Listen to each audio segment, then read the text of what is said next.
If movement is important, then so also is not moving and resting. Quality sleep and rest is also becoming more acknowledged by health professionals as crucial to our mental well-being.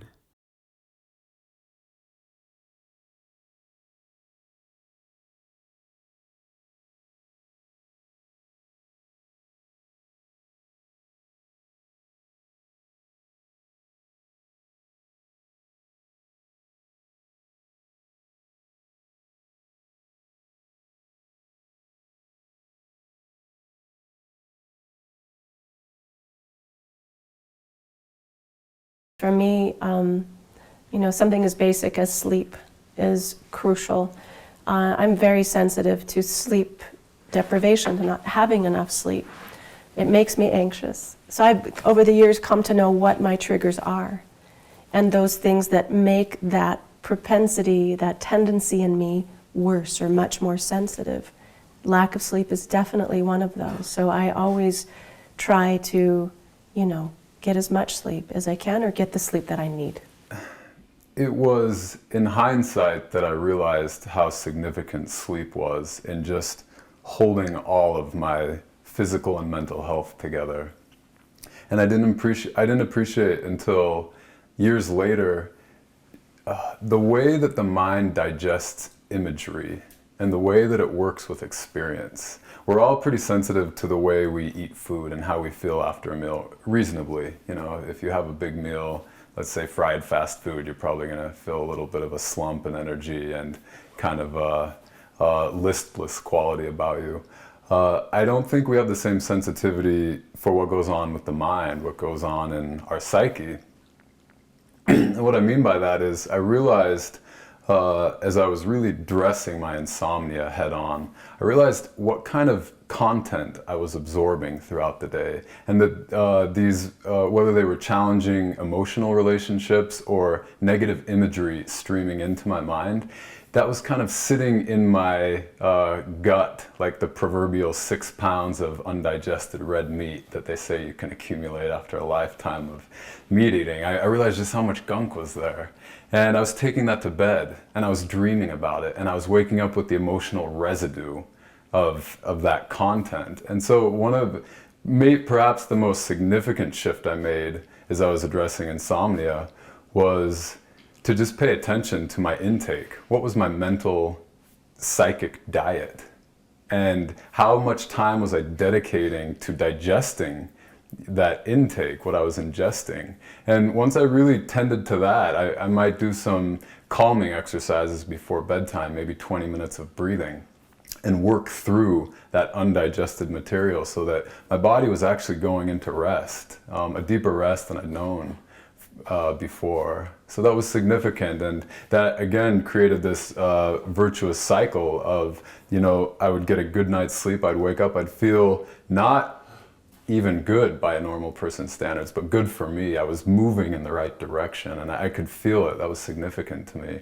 And over time, getting momentum of just really paying attention to the content that I was taking in my life, that allowed me to start sleeping better, and the sleep from there just kind of cascaded into a lot of other fortunate turnarounds. The fact that we don't have time to see the natural ebb and flow means that things are happening throughout the day. Just take one day. Things are happening throughout the day.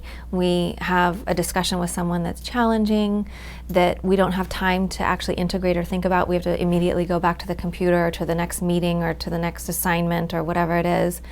And then you have a number of those things throughout the day that you didn't actually take time to feel in your nervous system and let it pass through.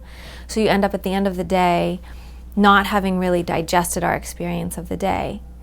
And then you add days upon weeks upon months upon years of not taking time to stop and let things integrate.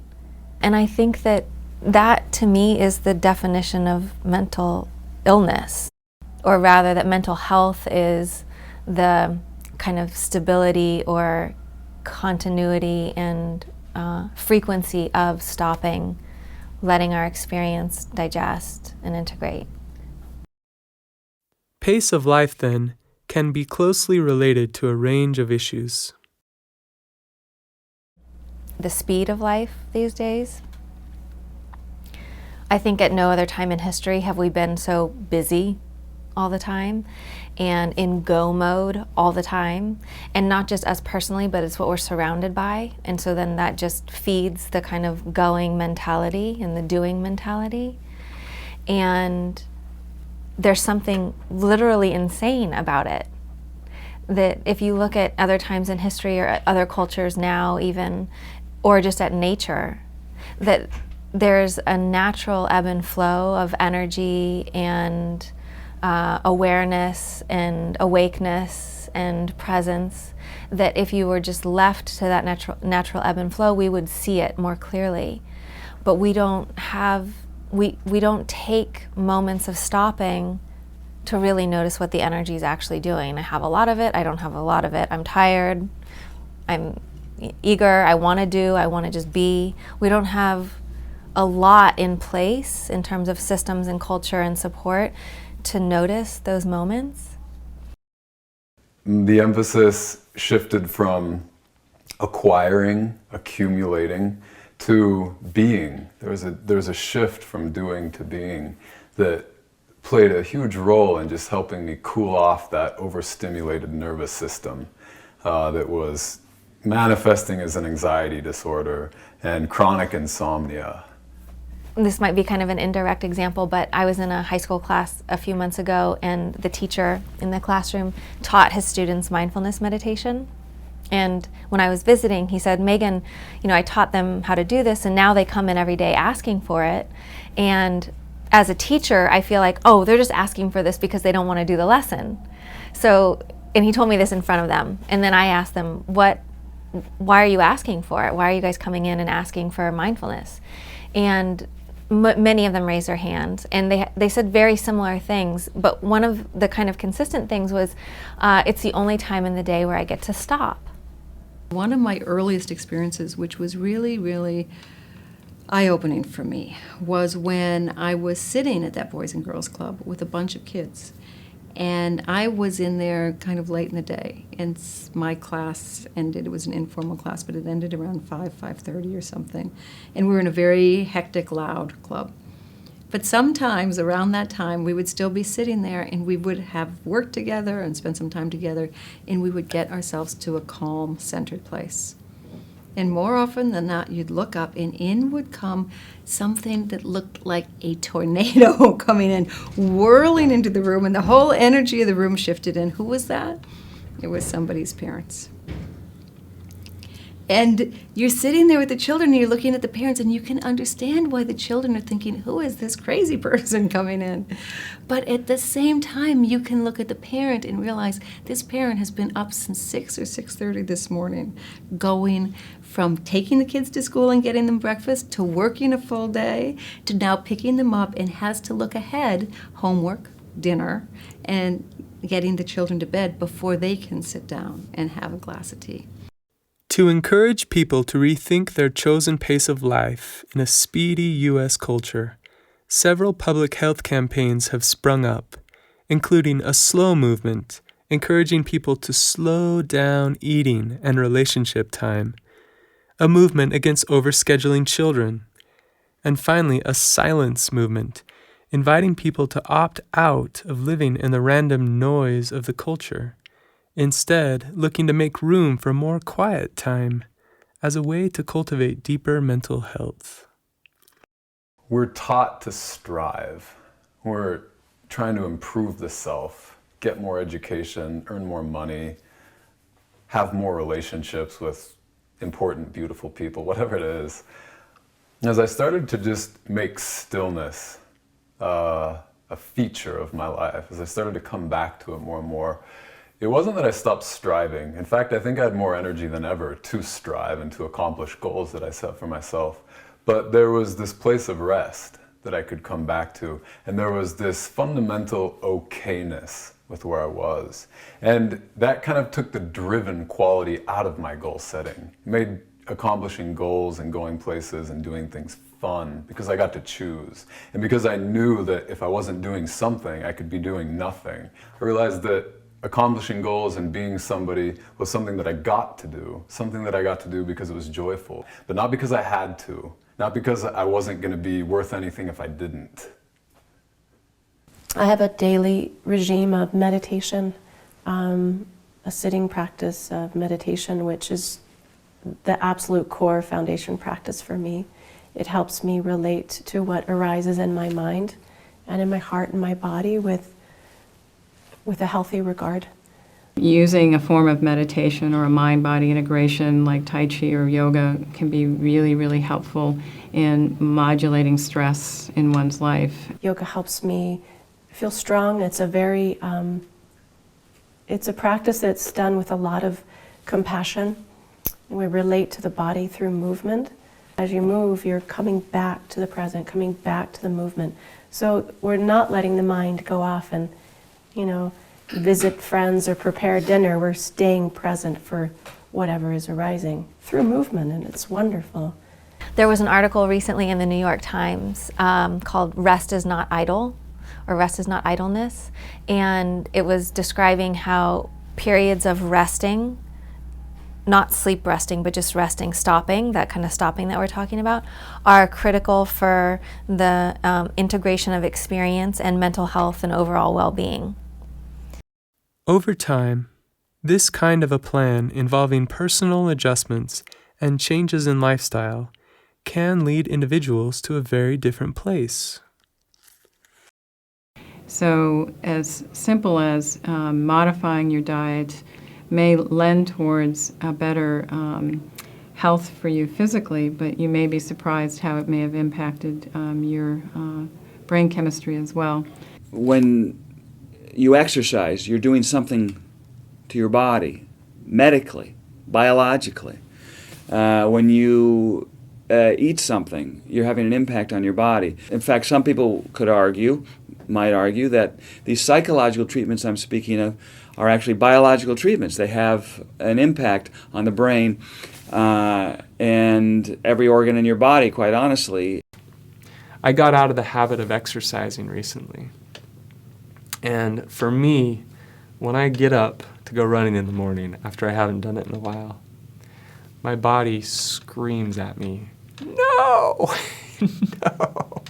no, I do not want to do this, right? But if I keep doing it, and maybe I'll go to the gym, maybe go play some basketball, after a certain amount of time, my body starts to shape to it. It starts to mold to my efforts. All the research now on what exercise does to the brain and the hormones and the physiological system starts to mold to what I'm doing. Wherever you direct your energies, it's important to remember that the body doesn't change easily. Deep, lasting recovery takes time.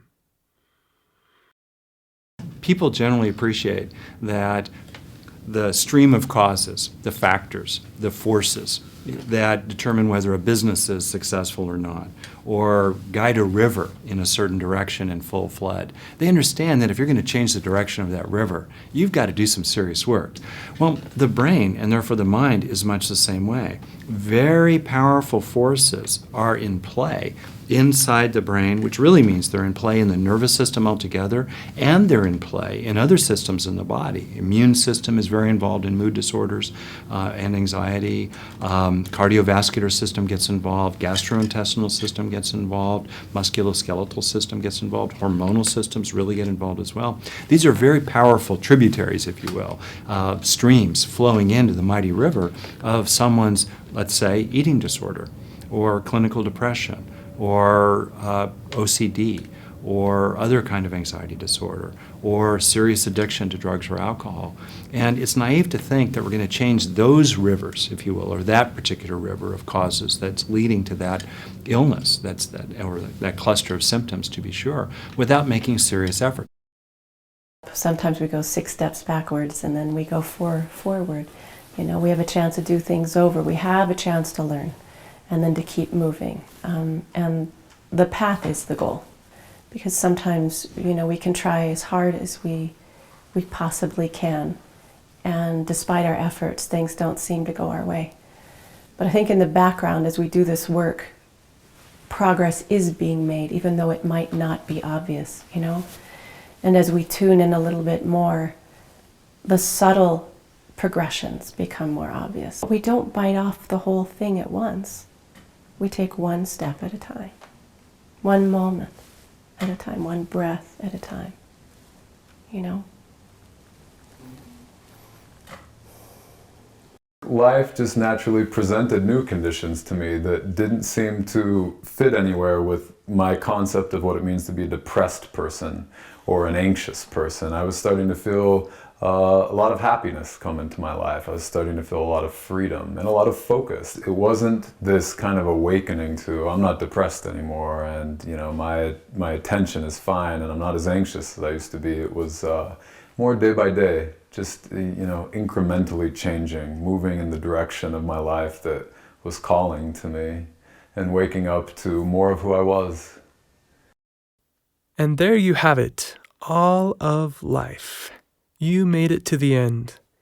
Now all you have left is your own life ahead of you. Oh yes, and some concluding words from us.